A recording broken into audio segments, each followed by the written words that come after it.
So hey and what's up guys, कैसे हैं आप। स्वागत है आप सभी का एक बार फिर से आपके अपने चैनल JHF गेमर्स में। सो यार गाइस, आज जो मैं इंट्रो बोलने जा रहा हूँ वो मैं वीडियो बनाने के बाद बोल रहा हूँ। सो गाइस, एकदम सीरियसली बता रहा हूँ, जो आज की स्टोरी है ना गाइस, वो बहुत ओपी है, बहुत ज़्यादा इंस्पायरिंग है। तो प्लीज़ यार गाइस, स्टोरी को पूरा देखना और उसके बाद आपके भाई की मेहनत दिखाई देगी तो ही सब्सक्राइब करना, बेल नोटिफिकेशन ऑन करना और शेयर करना मत भूलना, क्योंकि सीरियसली यार गाइस, आज की वीडियो बहुत ओपी बनी है। तो प्लीज़ अपने भाई की बात मानिए और स्टोरी को पूरा देखिए।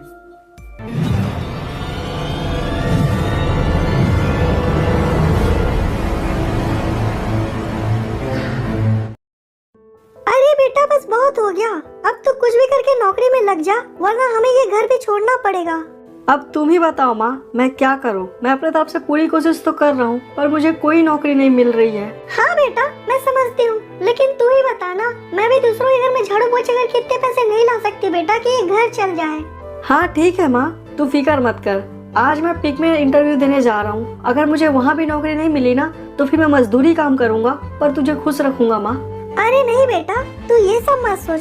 तू बस इंटरव्यू अच्छे से देना, तुझे नौकरी पक्का मिल जाएगी बेटा। हाँ माँ, मुझे भी यही उम्मीदें हैं। हाँ बेटा, तो फिर तू जा और जाके अच्छे से इंटरव्यू देना। मैं तेरे लिए खाना बना के रखती हूँ। हाँ ठीक है माँ। माँ, मैं तुझे कैसे बताऊँ कि इंटरव्यू में रिजेक्शन पा कर मैं थक गया हूँ। अगर आज मुझे नौकरी नहीं मिली ना माँ, तो शायद मैं घर लौट कर नहीं आ पाऊंगा।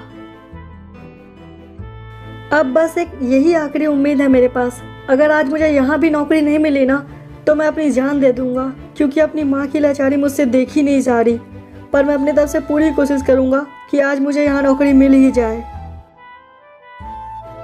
एक्सक्यूज मी मिस, मेरा नाम करण है और मुझे यहाँ नौकरी चाहिए। मैं उसी के लिए इंटरव्यू देने आया हूँ। ओह, तो आप है करण। आइए यहाँ पर आ जाइए। इंटरव्यू से पहले मुझे आपसे कुछ सवाल पूछने होंगे। हाँ मैडम, कहिए, क्या बताऊँ मैं। सर, आप बस मुझे ये बताइए कि आपकी एज क्या है और आपने ग्रेजुएशन पूरा किया है या नहीं। मिस, मेरी एज 24 है और मैंने ग्रेजुएशन भी पूरा किया है।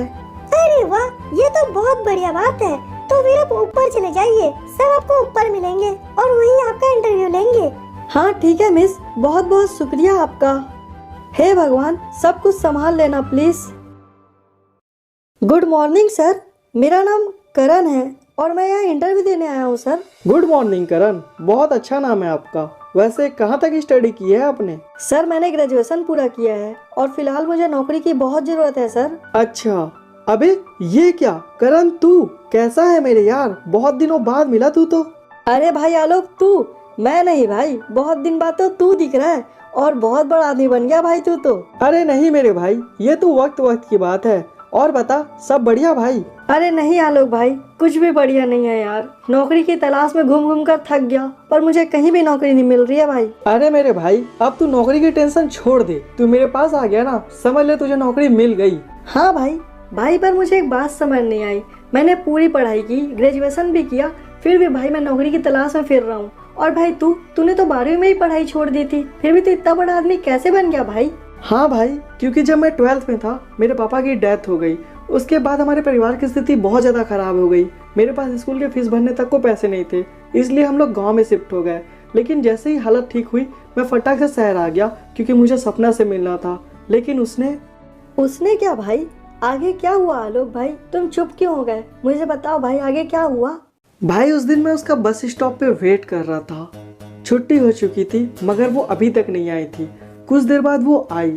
उसे देखकर मुझे बहुत अच्छा लगा। मैंने उसे हाय भी किया, मगर उसने मुझे देखकर भी अनदेखा कर दिया। मुझे कुछ समझ नहीं आया, तो मैं उसके पीछे गया और उससे बात करने की कोशिश की। सपना जरा रुको, मेरी बात सुनो। आखिर हुआ क्या है सपना? तुमने मुझे देखकर भी अनदेखा कर दिया। हाँ आलोक, क्योंकि मुझे तुमसे कोई बात नहीं करनी और ना ही मुझे तुमसे कोई रिश्ता रखना है, तो फिर प्लीज तुम चुपचाप चले जाओ यहाँ से। पर आखिर हुआ क्या है सपना? मेरी गलती क्या है जो तुम मेरे साथ ऐसा बिहेवियर कर रही हो? देखो आलोक, तुम प्लीज भी इस रास्ते में बात का बतंगड़ मत बनाओ। मैंने कह दिया ना, मुझे तुमसे कोई रिश्ता नहीं रखना, तो प्लीज तुम चुपचाप चले जाओ यहाँ से। नहीं सपना, अगर मुझसे कुछ गलती हुई है तो तुम बताओ, मैं उसे सुधारूंगा। पर प्लीज मेरे साथ ऐसा बिहेवियर मत करो सपना, प्लीज। नहीं, अब तुम कुछ नहीं सुधार सकते। तुम 12th फेल हो चुके हो, तुम्हारे पापा का डेथ हो गया है। अब तुम्हारी इतनी औकात नहीं रही कि तुम मेरा खर्चा उठा सको। क्या सपना, तुम ये कहना चाहते हो कि तुम मेरे साथ सिर्फ मेरे पैसों के लिए थी? हाँ आलोक, मैं तुम्हारे साथ सिर्फ तुम्हारे पैसों के लिए थी, लेकिन अब तुम्हारी औकात नहीं रही, इसलिए मैंने अपना बॉयफ्रेंड बदल लिया। क्या बेबी, कौन है ये भिखारी? अरे कोई नहीं विशाल, अब तुम्हें मैं क्या बताऊं, ये भिखारी मेरा एक्स बॉयफ्रेंड था। अरे क्या सपना, तुम्हें इतने बड़े बरमुडा में ये भिखारी ही मिला था प्यार करने के लिए? अरे नहीं विशाल, प्यार करने के लिए नहीं, सिर्फ खर्चा उठाने के लिए। पर अब इसकी इतनी औकात नहीं रही कि ये मेरा खर्चा उठा सके। अच्छा तो ये बात है। क्यों बे भिखारी, तू यहाँ खड़ा खड़ा क्या देख रहा है? इतना में साले तुझे शर्म नहीं आ रहा? चल बे भाग यहाँ से। प्लीज सपना ऐसा मत करो, मैं तुमसे बहुत प्यार करता हूँ सपना, प्लीज ऐसा मत करो। अरे वो लोग, प्यार के बारे में बोलने से पहले अपनी औकात देख ले, अपनी औकात सुधार ले, उसके बाद आना मेरे पास प्यार लेकर। अरे कहाँ बेबी, कहाँ इस भिखारी के चक्कर में लगी हो? चलो मैं तुम्हें एक पब ले जाने के लिए आया था, चलो मेरे साथ, फुल पार्टी कराऊंगा तुमको आज मैं, चलो आ जाओ। हाँ चलिए बेबी, जरा रुकिए बेबी। अरे वो लोग, दोबारा ना अपनी औकात देख के लड़की पटाना। हाँ अब चलिए बेबी। बस फिर क्या था, मेरी सपना मेरा प्यार ठुकरा कर चले गई। मैं अंदर से पूरी तरीके से टूट चुका था। मुझे कुछ समझ नहीं आ रहा था कि मैं करूं तो करूं क्या। लेकिन उस दिन मैंने एक बात ठान ली थी कि जिस औकात की वजह से सपना ने मुझे ठुकराया है ना, उस औकात को मैं इतना बड़ा कर दूंगा कि उसके सामने दुनिया की हर औकात छोटी लगने लगेगी। और उसके लिए ज़रूरत थी मेहनत की, और मैं मेहनत करने के लिए पूरी तरीके से तैयार था। मुझे पता था कि घड़ा एक बूंद से नहीं भरता, लेकिन सच्चाई तो यही है ना कि घड़ा बूंद बूंद से भरता है। इसलिए मैंने हर छोटा मोटा काम करना शुरू कर दिया, लेकिन इसके बीच में मैं उस बड़े काम की तलाश में था जो मुझे सक्सेस तक पहुंचा दे। इस दरमियान बहुत सारी रिजेक्शन भी मेरे हाथ लगी, बहुत लोगों ने ठुकराया, बहुत लोगों ने मजाक उड़ाया, लेकिन आखिरकार मुझे वो काम मिल ही गया। लाख मिन्नतों के बाद जाकर मुझे बैंक में नौकरी मिल गई, और फिर मैं लगातार मेहनत करते चला गया, और आज मैं तुम्हारे सामने खड़ा हूँ। अरे वाह लोग भाई वाह, तुम्हारी स्टोरी सुन के तो मजा आ गया। कितना गलत हुआ तुम्हारे साथ, फिर भी तुम इतने सक्सेसफुल आदमी बन गए। हाँ मेरे भाई, क्योंकि मैंने कहीं सुना था कि वक्त सबका बदलता है, इसलिए मैंने बहुत ज़्यादा मेहनत किया और आज मेरा वक्त भी बदल गया। हाँ आलोक भाई, एकदम सही कहा आपने। वैसे आलोक भाई, क्या आपका दोबारा कभी सपना से मुलाकात नहीं हुआ? हाँ हुआ ना, अभी कुछ दिन पहले ही आई थी वो यहाँ अपने पति के साथ नौकरी की तलाश में। क्या बात कर रहे हो आलोक भाई, फिर आपने क्या किया? करना क्या था करण, एक दिन उसने मेरे औकात की वजह से मुझे छोड़ा था ना, तो बस मैंने उसे अपनी औकात दिखा दी।